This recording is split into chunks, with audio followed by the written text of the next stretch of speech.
guys, it's Miss Tyra here again. Yeah, I'm still taking advantage of these funny videos with my funny voice. And this fantastic tea. It's so cold in here though. I forgot to turn the heat up. It was only 58 degrees when I got here. And so everything's cooling off really fast. Anyway, I was trying to think of another funny story to tell you. And then I thought, maybe I shouldn't tell a funny one. Maybe I should tell something a little more serious. I don't know. So anyway, sometimes, in the little small business world, things sometimes get competitive. And I wanted to be in this business, my own boss, my own business. I'm too sassy, really, to have a boss. One of my other friends, she's like a foster sister to me. She's got her own business, too. And we always say we're too sassy to have a boss. There would be no way that we could go back working for somebody else. But anyway, that's another story. So, anyway, sometimes in the small business world, things get, it gets competitive. And people start talking about you, and you just gotta, dang, I got hair in my mouth, hang on. So, you just gotta have thick skin, you gotta let it roll off you.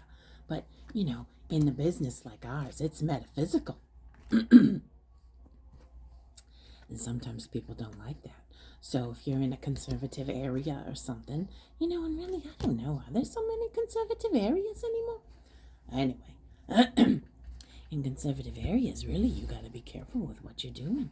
You couldn't just haul out and start, I don't know what, but people are conservative. So anyway, I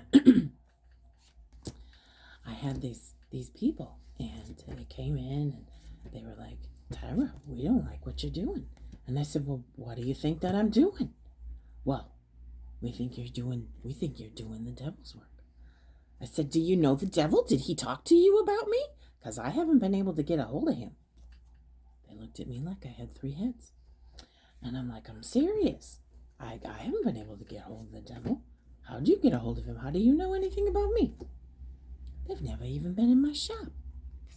Well, we see your advertisements, and we think that what you're doing is wrong. I said, what am I advertising that you don't like? Well, you do them cards. That's the devil's work. I said, I already told you, I don't know how to get a hold of the devil, and he doesn't tell me how to do cards. My mama taught me how to do cards, and she was a good Lutheran girl. So, well, maybe she wasn't always good as a teenager, but that's another story. Anyway, so, yeah, I said, I don't think that's right that you think that of me, because, yeah, he didn't teach me how to do the cards, and I don't know how to get a hold of the devil. There's no phone number. Nobody told me nothing like that. That'd be kind of interesting to know, don't you think? Oh, they just looked at me like I was being a problem child or something. I'm like, I'm not the one who's being a problem here. You guys are the one who come into my shop. You've never been here before. Well, actually, they didn't even come into my shop. They caught me on the corner outside the sidewalk. And I said, well, okay. Roman numerals 5, 6, 7, 8. Where's 9? Oh, here's 9. All right. Yeah, that's a good one. Anyway, so yeah, they caught me outside. And then they're going to tell me all this kind of stuff. I said, why you oh, I forgot. I got more cards here. I'm all talking. See, I got all upset. It was so upsetting. They were telling me that I was an awful person.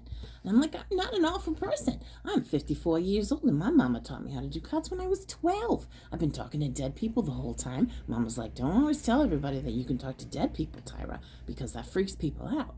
And Mama, she'd go. People be, oh, I need you to come to my house. I think I got something spooky in my house. She'd drag my little ass all around, and she'd be like, Tyra, you come over here, and you tell me if you feel anything, okay? So she's got her hands out, and she's feeling shit, because Mama could feel shit. She knew what was going on. And so then I'd go, and I'd, mimic my mama. I don't know, Mama. I don't ever remember if I felt anything or not. I just remember every time I had to go. There were a lot of dollhouses back then. A lot of dollhouses. I had to go and touch all them and see if there was anything spooky in them dollhouses. And then if I got scared, then I guess there was something in there. If I just kept playing, then I guess not. Anyway, These people come in and I'm like, hey, I've been doing this forever. There's nothing sinful about it. I went to Sunday school. I pray to God. I know what's going on. And I know what kind of person my mama was. I know what kind of person her mama was. And her mama taught her. And then my mama taught me. And then my daddy's mama, she taught us all us girls what to stay away from. Because she knew stuff too. She's like, you girls, you stay away from this kind of stuff. I don't want to have to tell you again because it's bad. It's dangerous. Just don't do it. You know, Filipinos, the island superstition, we got all kinds of stuff that we got to stay away from. Anyway, these people come in and I said, I'm not going to stop what I'm doing. I'm having a good time. I'm doing good things for people. I'm a nice person. If you don't like it, you don't have to come into my shop, I said. Oh my goodness, they thought that was terrible. Anyway, I said, yeah, good luck with that.